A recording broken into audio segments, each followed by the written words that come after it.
This month in KidONE, we're going to be shining the spotlight on people because we're going to be talking all about honor. And we're defining honor as letting someone know how valuable they really are. See, when we think about people, we tend to think about people based off of what they do, who they are. But you know what? Every person is made in the image of God. And if we were to really honor them based off of not what they do or what they bring to the table, but because they were made in the image of God, it could change not just their life, but our lives. So all month long, we're going to be learning from the Bible and from the story of David. See, we start off with David. David isn't even brought to the table. Samuel shows up at David's house to find the new king of Israel. He goes through brother after brother after brother till he gets to the end of the line. And they say, David isn't even here. They've left him out in the field watching the sheep. It turns out that we can honor others by giving them a chance.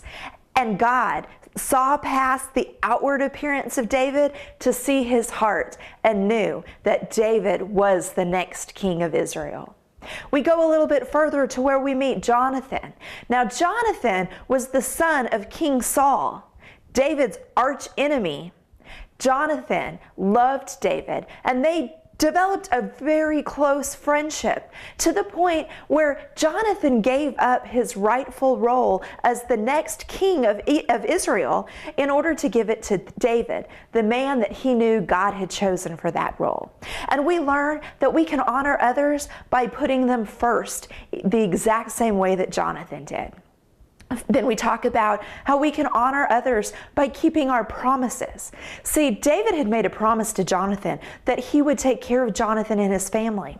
So after David becomes king, he sets forth on an effort to make good on his promise. And he searches the kingdom for any family members of Jonathan that might still be alive. And he finds Mephibosheth.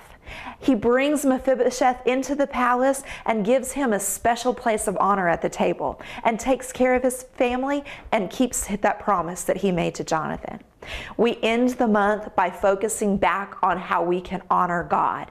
And we honor God by giving him credit. See, David brings the Ark of the Covenant back to Jerusalem. And he is so excited about this that he worships God by singing and dancing. Even though his wife thought he looked foolish by doing this, David knew that he needed to honor God by giving him all of the credit. And God was worthy of David's worship and so much more. As we talk about honoring people, not because of who they are, what they look like, or what they do, but because they are made in the image of God, think about the ramifications that this could have for our kids and our society.